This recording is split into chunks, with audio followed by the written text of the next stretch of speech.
But we all have had a chance, hopefully by now, to see the first installment of the series that you're going to be doing with Wesley, a guy that I know you have a great relationship with anyway. But this is something.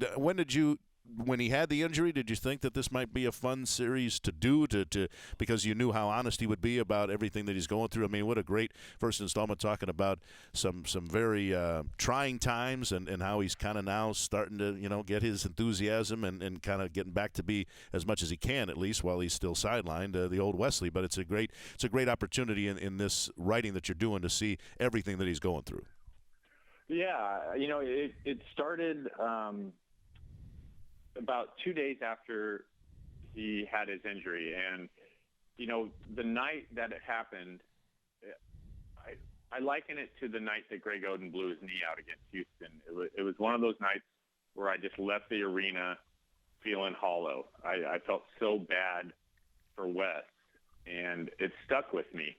And then seeing kind of the fans, the outpouring on Twitter and whatnot on how much Wesley meant to them, I kind of started thinking. And then you start thinking about the bigger picture about his free agency and what he means to this team, and is this the end of his era? And it just started looking like a story that had a lot of different layers. So I had to fly the next day to Las Vegas because I was covering some basketball tournaments there.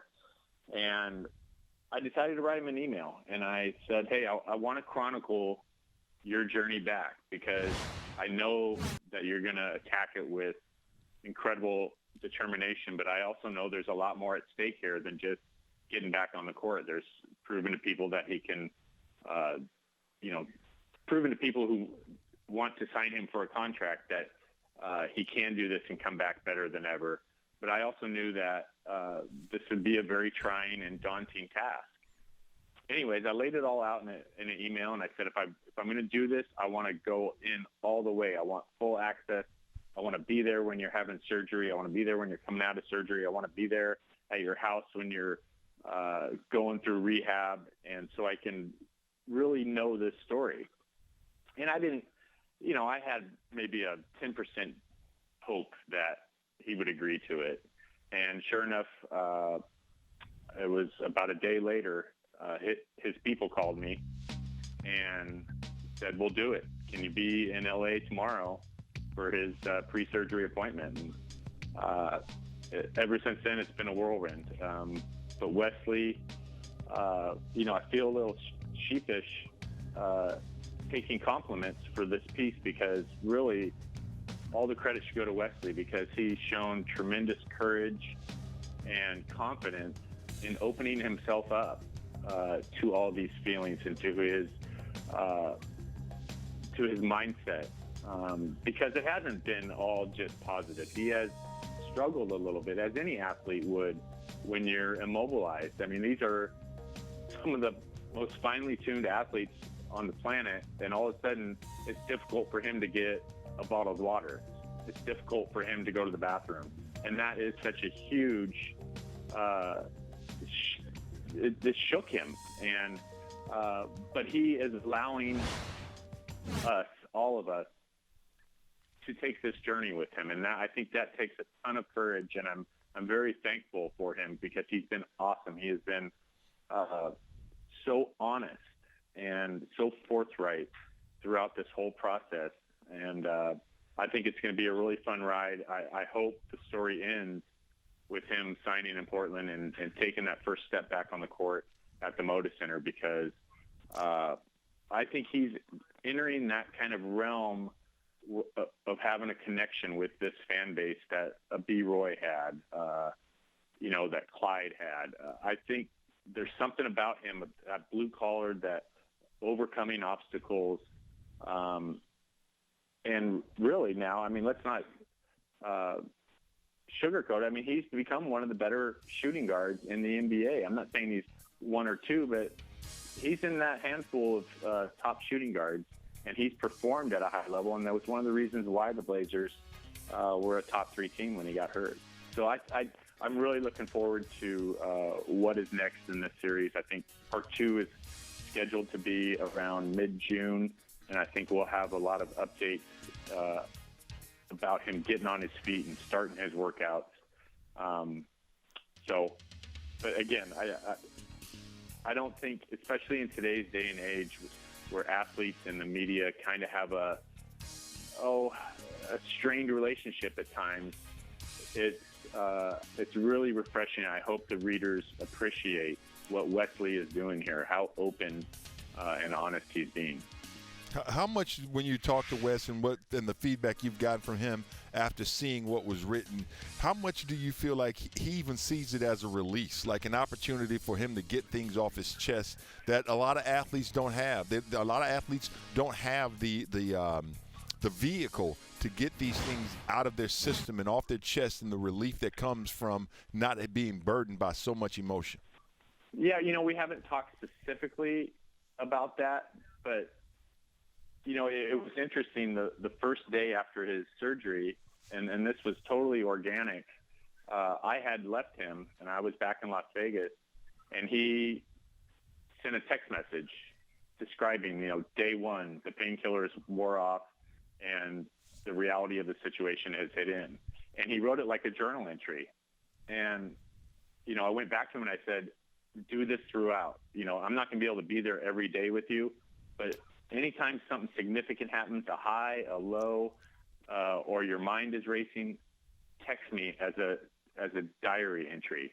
And he's been pretty good about that, being consistent. And I think you're right, Tone. I think it is a way for him to release and to express all the, anxiety and unsuredness of this. It's a way to communicate it. And the other way he's been doing it, and I didn't really get this in the story, but he's been doing a lot of writing of rap lyrics. And he says, I'm no Dame Lillard, but I can write, and I know music, and a lot of the lyrics are about, don't count me out, I'm going to be back, all that kind of stuff. So I think just writing in general has been a release for him. Now, I got to ask you, because, as a journalist, you've covered a lot of different things, but I got to believe that this is almost as much fun for you as it is for anybody else, because this is the type of access everybody wants, but nobody ever gets. Exactly. I mean, more than 90% of the battle in being a journalist and telling a story is getting the access, not only being able to sit there and observe, but, getting the person you're writing on, your subject, to open up. And Wesley's not only given me the access to observe, but he's being really transparent and really honest throughout this process. And I think it's great, and I think it's neat for the fans, because we know how connected we become to this team, and I think he's really allowing people to get one step closer to him. And never was that transparency more on display, I think, in the first installment than describing the situation with his mom when his frustration was setting in, and he's pulling the covers up so she doesn't see him cry, and then he doesn't know that she's crying, and then she just gets into bed next to him just to be close to him, not sure what she's supposed to do that's right at that moment, but she felt that was, a good first step and something that she should do. And I mean, now we, go into the mind of somebody that's close to him, and so it was. It was as if we were all kind of watching a movie, peeking in on the visual of what was happening. So it was really well written, and obviously was tremendously well described. And do you get a sense? I think, and we would both agree that of what you're saying about Wesley and what he's becoming in terms of how he's being thought of in terms of longtime Blazer fans. Do you think that he has an appreciation for what the fans think of him? I know he did say in the article to you that somewhere along the way it's clicked for him that this is where he's supposed to be. So he understands that part. But do you think he knows how special the fans consider him to be? Oh, no question. No question. And, that Instagram post that he wrote, I think it was the day after the surgery, where he started and said, I'd be lying if there wasn't tears running down my face. That was spurred by that outpouring of emotion and support from the fans. And he was really touched and blown away, and he was like, I've got to give them something. And he so poignantly detailed that in that Instagram post. But yes, there's a lot of factors at work here for him.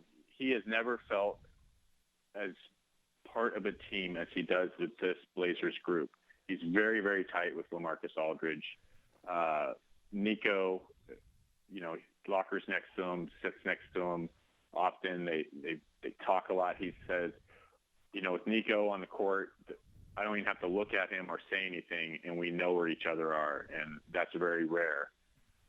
But all throughout the lineup, he went through player by player and said why this guy is so important, what he means to me. And so he feels like this is where he should be.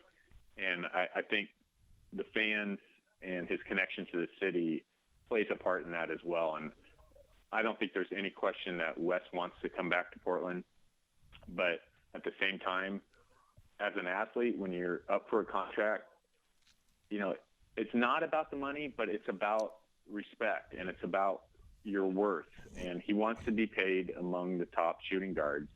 And, I don't know what Portland's plans are as far as how much money they're willing to give up and how much money, say, a New York or a Minnesota or a team that really needs a marquee player is willing to give.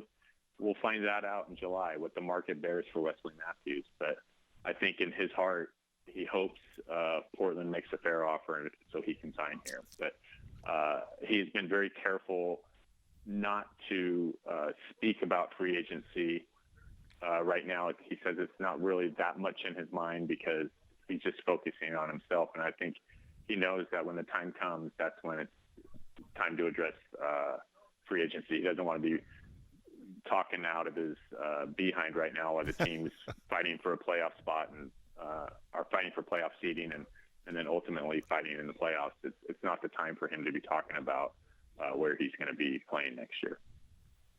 Lastly, Jason, do we get an idea? I know you said that initially coming out of the surgery that he pretty much had to have his foot elevated for at least 20 hours out of a day, and that leaves only 4 hours to not have it elevated. But he's coming up to a point, right, where they're going to be changing cast again, and so it might coincide, if I remember the article correctly, it might coincide right about the time that the playoffs start. So is there a possibility that we may see him on the bench for a home playoff game? Is that too much for him to maybe handle in terms of trying to – I mean, he probably want to run right out and help the team somehow. But I mean, is it something – I mean, I can only imagine what the reaction would be inside Moda Center if he came out for even part of a game. But I mean, is there any thought in his mind to making that happen if it medically can happen?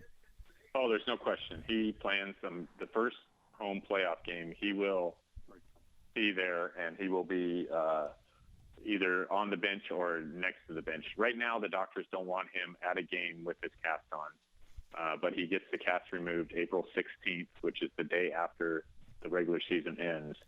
And depending if Portland opens on the road or in Portland, I think, I'm not sure if he's been cleared to fly with the team yet on a regular basis. But somewhere in the playoffs, he plans to be at the Moda Center and on the bench with the Blazers. There's no question about that. And he will, from here on out, be at every Blazers practice in Tualatin. When they practice in town, he will be there getting the workouts in early, and then he wants to see there and be around the team and support them. Well, I wish you could have been on the plane coming back from L.A. His emergence back on that team plane lifted everybody. I mean, it was a nice win, nice to clinch the Northwest Division title, but that capped off the evening in a big-time way, so you could tell how popular he is with his teammates, and they were really happy to see him. But, Jace, great work. Appreciate your time tonight, and we'll hopefully see you out at the Moda Center tomorrow. Absolutely. Take care, guys. Jason Quick of the Oregonian. Terrific work.